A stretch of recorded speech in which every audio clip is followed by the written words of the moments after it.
তুমি ছাড়া তো আমাদের আর কেউ নাই, তুমি ছাড়া তো আমার আর কেউ নাই। আল্লাহ গো, তুমি যদি মাফ না করো কে আমাকে মাফ করবে?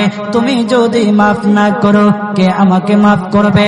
তুমি যদি আমাকে মাফ করো তাহলে তোমার কোনো দিকে কমবে না, তুমি যদি আমাকে মাফ না করো তোমার কোনো দিকে বাড়বে না।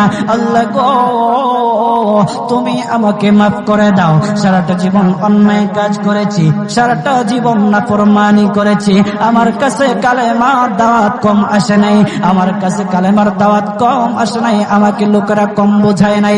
ওগো আল্লাহ, তুমি আমাকে মাফ করে দাও। মাফ না করলে কোথায় যাব, কার কাছে যাব? বাবা যখন মারে তখন মার কাছে আশ্রয় নেওয়া যায়, মা যখন প্রহার করে তখন বাবার কাছে আশ্রয় নেওয়া যায়, বাবা মা যখন প্রহার করে তখন দুনিয়ার কারো না কারো কাছে আশ্রয় নেওয়া যায়। ওগো আল্লাহ, ওগো মালিক, তুমি যদি আমাকে মারো, তুমি যদি আমাকে আযাব দাও, ওগো আল্লাহ, কার কাছে যাব, কার কাছে গিয়ে মাফ চাইবো?